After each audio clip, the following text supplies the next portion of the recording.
Hey guys, this is Josh from ThroughMyLens.com. Today I'm going to show you 11 things to do in Oklahoma City.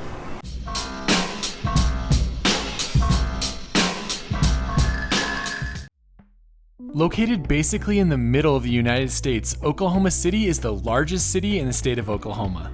With a sprawling downtown area and lots of things you can do, it's a great place to spend the weekend, and it has lots of fun attractions to explore. Here are some of my favorites. My first recommendation is to visit the Oklahoma City National Memorial and Museum. This memorial was built for the Oklahoma City bombing, which is a horrific part of the country's history where over 168 people lost their lives. The city has a beautiful and touching memorial right in the middle of the city where the building once stood. You can walk around the memorial and read more about it, or you can go in the museum, which is located right next door. I highly recommend going in the museum as it's an incredibly well done and very emotional experience. It reminded me a lot of the 9/11 Memorial Museum in New York City. Recommendation number 2 is the Myriad Botanical Gardens. The Botanical Gardens in Oklahoma City are some of the best I've ever seen, and they're right in the middle of the large city. The highlight of the 15-acre gardens is the Crystal Bridge Conservatory, which is home to over 750 different types of plants. The conservatory feels like a rainforest with an enclosed ecosystem inside of a large cylindrical building. There's so much to see here with all of the unique plants, a couple waterfalls, and a walkway that lets you go above the trees. My dad and I had a great time exploring the conservatory and walking around the outside gardens as well.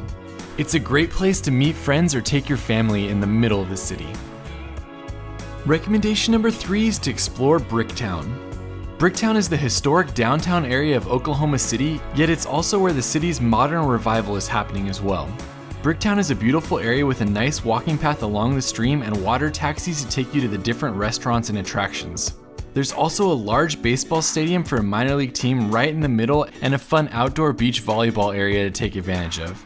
It was one of my favorite places in Oklahoma City and a great area to spend a half day exploring. Recommendation number 4 is the Oklahoma City Underground. Coming from California, I'm not used to having undergrounds that connect various downtown buildings and that are used to escape the crazy weather, but that's just what they have in downtown Oklahoma City. These underground tunnels are especially unique though, as they feature color-coordinated areas, art galleries, and even a coffee shop all underground. It's only open on the weekdays during business hours, so don't try to explore it on the weekends, but it's definitely worth taking some time to check out. Stop number 5 is the National Cowboy Museum. The National Cowboy Museum is probably the top tourist attraction in Oklahoma City, and rightfully so. This museum is absolutely massive with hundreds of different exhibits to explore that easily take a half day to see. They even have a replica western town that you can walk through in the middle of the museum as well. For most people, the highlight is the large statue known as End of the Trail in the lobby.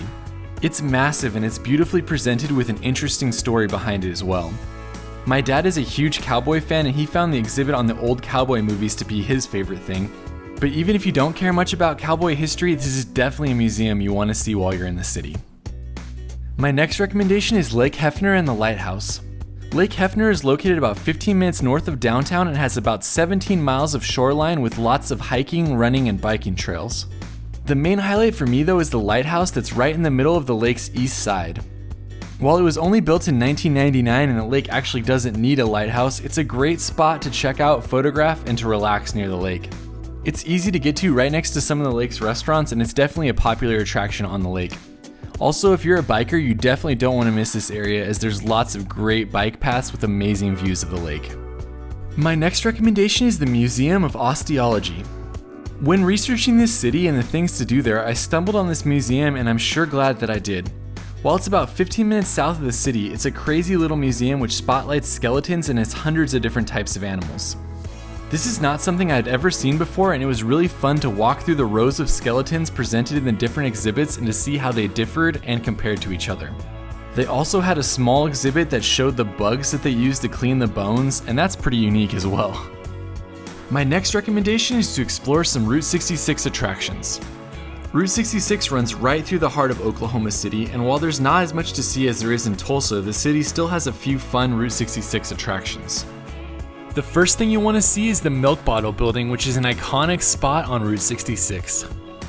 Next, south of the city, you'll want to see the Winchester Drive-In neon sign. Hopefully it's a little bit more lit up for you than it was for us. If you want to take the 20-minute drive outside of town, you should definitely see Pop's Soda Ranch. This is one of the newest additions to Route 66, and it's really cool to see the LED soda bottle.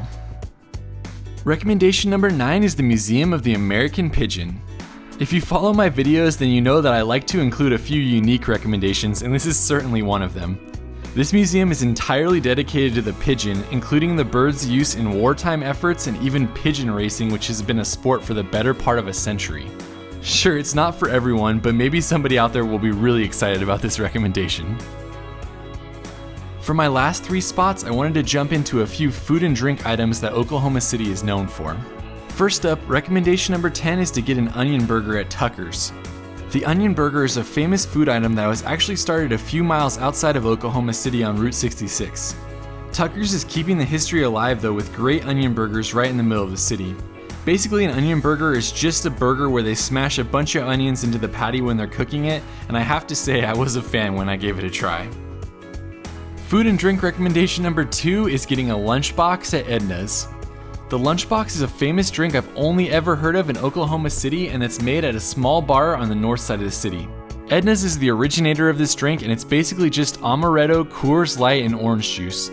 You're supposed to drink the whole thing in one sip, and I thought it sounded pretty gross when I first heard about it, but all I can say is don't knock it till you try it. The waitress told me that they've sold over 2 million of these famous drinks out of this small bar. Last up, definitely get a steak at Cattlemen Steakhouse. Located right in the heart of the historic Stockyard City part of Oklahoma City, Cattlemen's is often named one of the top steakhouses in America.